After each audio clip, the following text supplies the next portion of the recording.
Hello everyone, this is AJ and welcome back to the channel. Welcome to another retro comic book movie review. This is episode 3 and today I'm going to be talking about the movie The Punisher from 1989. So let's get into it.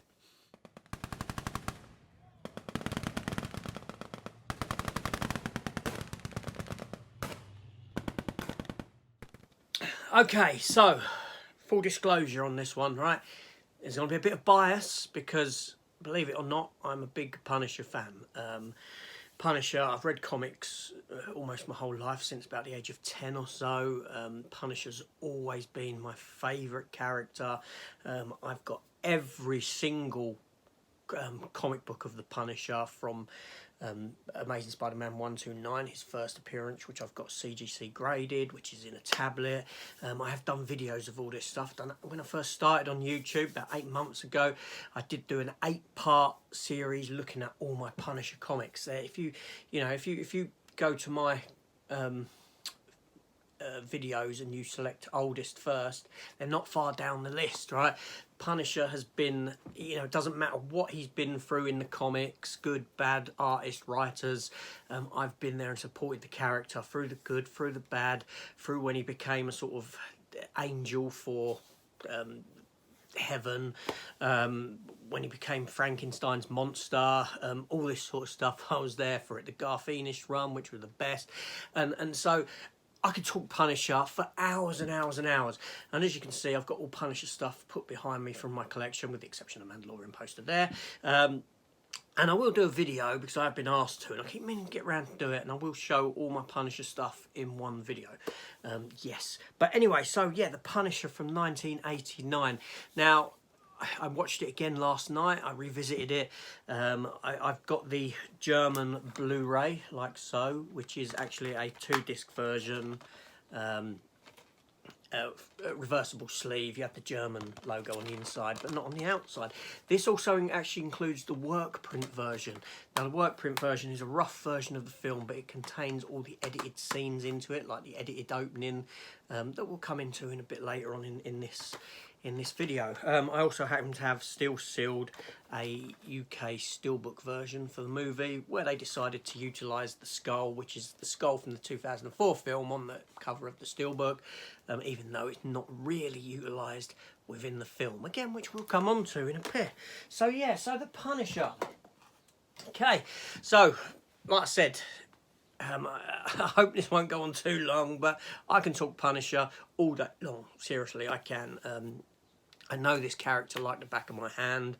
I know what works for the character, what doesn't work for the character, and that tends to upset a lot of people, because some people think that certain versions of the character are the best version, when actually they're not.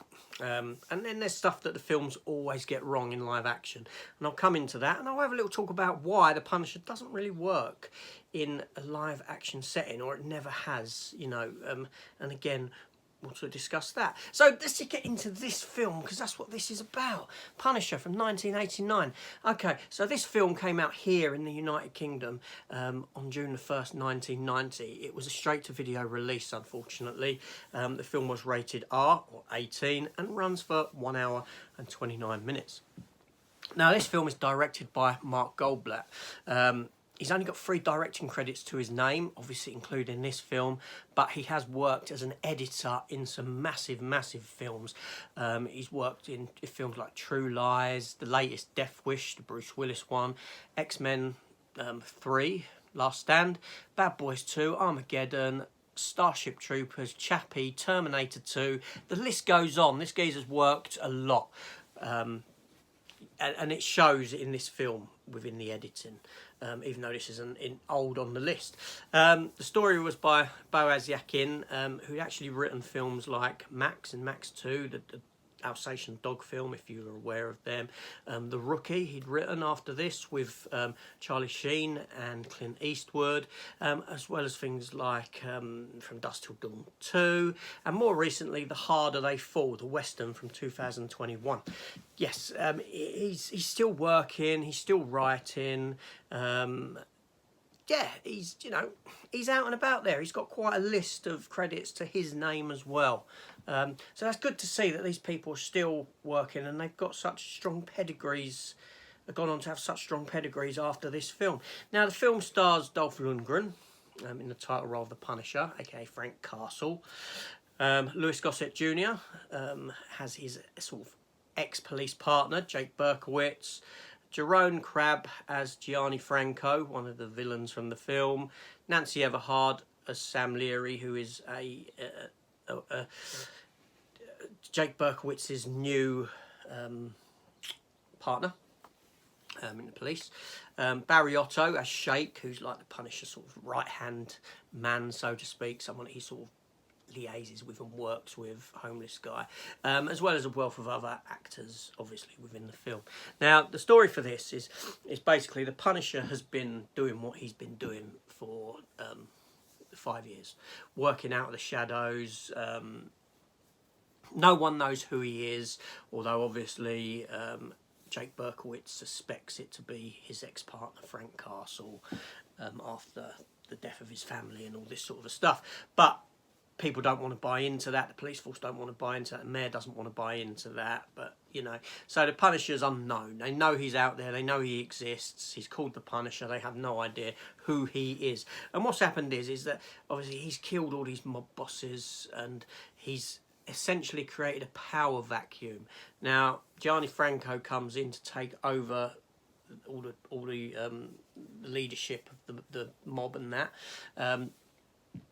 But at the same time, the Yakuza appear because they see this a power vacuum. And what they do is they give Gianni Franco a ultimatum, like, join us, give us 75% of all your take-ins and we'll leave you alone, essentially, which they don't want to fall in line with, obviously. So it leads to all their children being kidnapped, all the mob bosses' children being kidnapped, and the Punisher goes and rescues these children and ultimately has to team up with Gianni Franco to rescue his son and all this sort of stuff. Yeah, so basically the Punisher has created the goings-on of this film. He's created the power vacuum that brings in the Yakuza and starts it all off, and he has to bring that to an end and bring it to a head and this sort of stuff.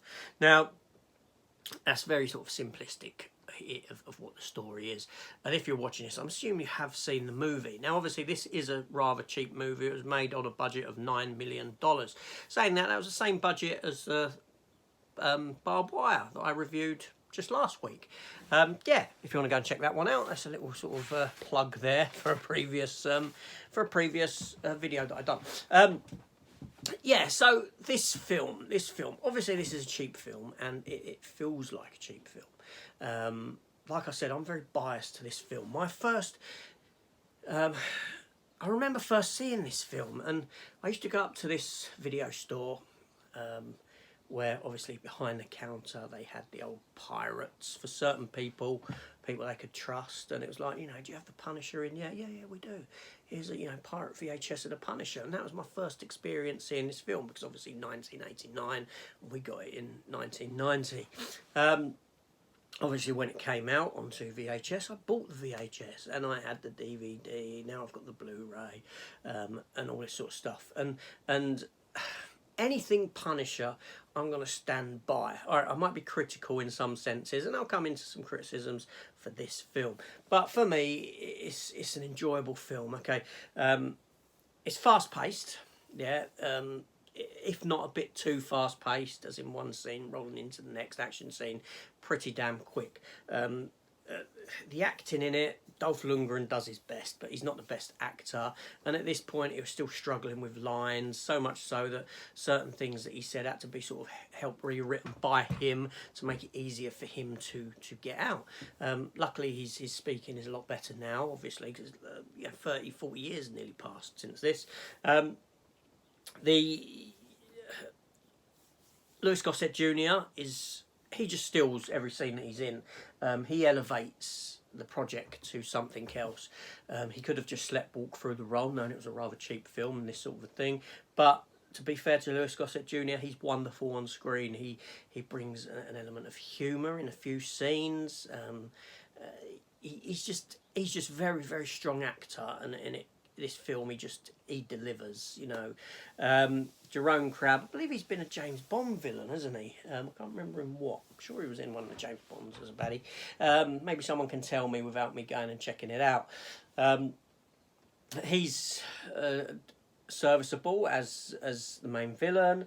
Nancy Everhard's again, she gives a good performance within the movie, and Barry Otto as the ex-thespian. He's quite amusing in himself and quite likeable as this homeless ex-actor who does a lot of rhyming within the role. Yeah, obviously, like the Punisher in this, he lives in the sewers, which isn't very sanitary, isn't very healthy, and no wonder he looks quite grungy and dirty, and at times it looks like Dolph Lundgren needs a good sleep, or that he's high on something in some scenes. I think he went without sleep for this role at times to give this Punisher this sort of aesthetic, and it sort of works for the character. Now, Dolph Lundgren is a big, huge, imposing person, and he's, you know, he is well cast for the era that this was made in, so I can't go against that casting choice. And, you know, the action is very good within the film. There's a lot of great action. It is it's not edited choppily, and this is what I was saying about Mark Goldblatt as an editor. The film is done in such a way that you can see the fight scenes, you can see what's going on. It isn't like you get now, sometimes you get chop, chop, chop, chop, chop. You get about 5-second fight scene, and you've probably got about 30 edits in it. That's really quick. You can visually see what's going on, and it is very enjoyable. Now, the musical score for the film, done by Dennis Draith, who's... he hasn't done overly big musical scores for films. He has done a few, but he has worked in the music department for a lot of major big motion pictures. So he gives this a fantastic hero theme. The film's actually got a memorable theme to it that is probably overutilised throughout the course of the film. But even the other musical stuff elements within the film are very good. But he does give it a memorable main theme tune throughout the opening, and it's utilised within the film throughout. The film is super violent. There's a lot of sort of hand-to-hand fighting, a lot of gunplay, even knives and throwing balls and things like this. And there is a scene where Frank Castle does break the neck of this mute girl who's the villain. And that's quite good to see, because in the comics Frank Castle is undiscriminating in that sense, and it's nice to have that in this film, that he had no qualm about just breaking this girl's neck, and so it's very, very good. Now, the issues I have with the Punisher on screen, and something that they never get right, they have attempted it, and I will come into that, is that in this film Frank Castle's family are killed, it's done in flashback, by a car bomb, right? He's been targeted for an arrest and stuff that he's made against the mob boss. So they've targeted him. It was meant to be him in the car, but they didn't specifically target his family. This is like the backstory. It was meant for him, but his family got in the car and it blew up, and thusly killing them. And this sends Frank on his sort of vengeance spree. Now, same with 2004 Punisher. As you know, in that, all his family were murdered because of an arrest that sort of went wrong, and crime boss's family member got killed. The Netflix TV series, they were targeted and killed again in that. The only film that's kind of got it right is Warzone, but very, very briefly, and didn't really touch upon it too much. It was done in flashback again, and that was done with the family in the park. Now, in the comic, Frank Castle's family, they were killed by accident. They come across a mob boss hit in the park while out picnicking, and for seeing it, they were all gunned down, not knowing who Frank Castle was, not knowing that he was police, ex-marine, ex-military, whatever. It was just a sort of wrong place, wrong time scenario, right? And Punisher never knew, when he became the Punisher, he never knew who it was that killed his family. He never had that information. This may be retconned in the comics a bit later, but initially he didn't know who it was. It was a case of it could have been anyone. It was just a freak of nature moment.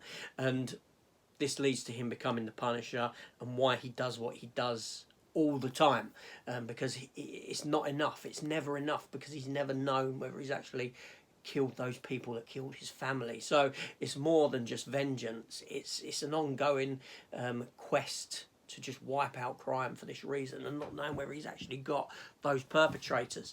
Now, the films always turn it into a vengeance quest, and more so, and it's not really a vengeance quest. And this film does touch upon that. There's comments saying, where the bad guy says to him, "Can I ask why so many people? There's a limit to revenge," and he goes, "Well, I guess I haven't reached mine yet," and this sort of a thing. So it's based on vengeance, and that's not the Punisher in a sense. It's beyond vengeance. It's that not knowing. It's that I've got to get everyone because I don't know whether I've got them or not. And this is what drives him. This is his driving force to wipe out crime and his war against crime.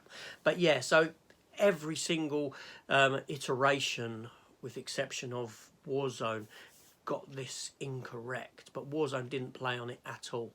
There was no talk of it being vengeance and this sort of a thing. But yeah, so that does wind me up. Now, obviously, this film, Punisher, is just in black leather clothing. He doesn't wear the skull. The skull is sort of on the end of his knives, and you can sort of see it on his face. In that, he's got this really horrid looking sort of painted on sort of 5 o'clock shadow that and with the grunge in the day, it almost gives him a scully look on his face. And we'll come into that. But yeah, so for me, it's an enjoyable film, and I enjoy it. I go back to it often, and it's not a bad movie. It's fast paced. It's well edited. It's violent. Dolph Lundgren is serviceable as Frank Castle. Louis Gossett Jr. is just fantastic and a joy to watch in the film. And it's got an interesting soundtrack as well. So a very good film. But now let's get away from the film. Let's get into some little trivia bits about the movie, shall we?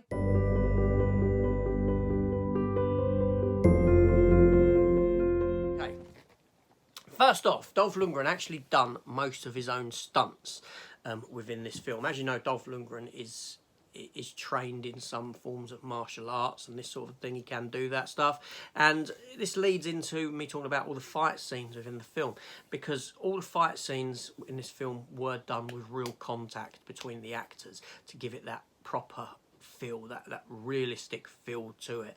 And this leads into, obviously, back in Dolph Lundgren doing most of his stunts, and this leads into what I was saying about the editing. These fight scenes didn't need to be choppily edited because it's being done essentially for real, which is fantastic. Now, here in the UK, this film was heavily edited, and this goes a lot back to that era of Teenage Mutant Ninja Turtles. Obviously, in this country, Teenage Mutant Ninja Turtles was never known as Ninja Turtles. It was Hero Turtles, because there was this thing about sort of that sort of martial arts and ninjas and all this sort of thing, that we couldn't have that stuff in this country, so it was always heavily edited. So in this film, whenever you've got like throwing stars, well, they're not really throwing stars, there's these balls that have got spikes on, or knives being thrown and this sort of a thing, they're always edited. You weren't allowed to see them fly through the air. So in that sense, the BBFC forced these edits that when something was thrown, it was literally thrown, whack, hit you, it was in the target straight away. There was no time in between where you saw it flying through the air.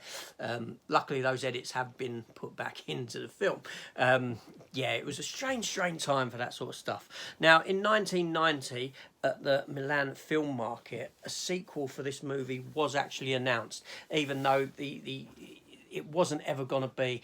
Dolph Lundgren didn't enjoy his time making the film, and he had no interest in reprising the character because of the reception that the film got when it came out, which was pretty bad. Now, Dolph Lundgren wasn't actually the first choice for Frank Castle in this film. Director Mark Goldblatt actually wanted Christopher Lambert. Yes, the Highlander himself. Imagine that, Christopher Lambert as Frank Castle, the Punisher. I don't know about that. As much as I don't mind Christopher Lambert, I don't know if I want to see him as Frank Castle, the Punisher. Luckily, Christopher Lambert had an injury that stopped him from being able to make the film anyhow. And now let's talk about that logo. Now, there's been a lot of talk that they said that Marvel wouldn't allow the logo to be utilised within this film. That's completely wrong. Marvel backed this film all the way.